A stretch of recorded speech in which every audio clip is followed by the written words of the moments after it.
tayo business permit gikan sa mayor o naabot tayo DIR no, kabayan na sa buwis o especially naabot tayo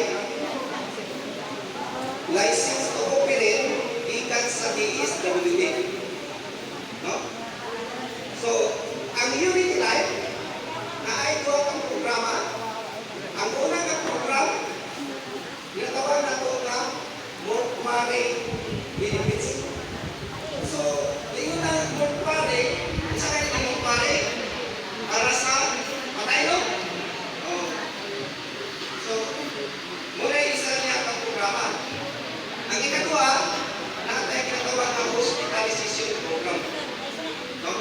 So, una-una, gani ang Unity Life karon na tayo opisina din sa Kalinangan. Pag-unang nag-open ka ito, pinsa-usap, yan sa sitpan, naradaan ito na opisina ka na. No? So, karon ako tunang pag-discuss ang mortuary program sa Unity Life. Once na mamimber ka sa Unity Life, una, na benefits, kung mamimber ka, simba ko ma-diskrasyon at sigit ang isa pamilyo at tumating ang pamilya makatawan o 30 mil. 30 mil matawag sa pamilya kung ma-diskrasya ang isa pamilyo. Simba ko na wala siya o namatay. 30 mil ang matawag sa pamilya. Ang ikadwa na benefits, kung ang membro na abot ng 4 months, simba ko nawala tungkol sa natural na kamatayon, nagsakit karon o nag-stroke. Ang pamilya makadawat o 25,000 na cash o 5,000 na grocery. So 30,000 diapot ng dapat pamilya.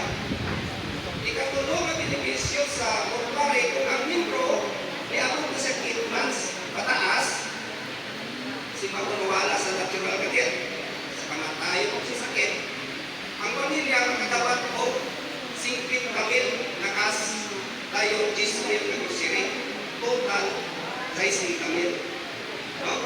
So, ang servisyo sa company sa Unity Life during sa iyang haya na ay mag-atag ng company o magpapulos ng bangko na 50 kabino sa pamilya ang kanilang. Katuwa,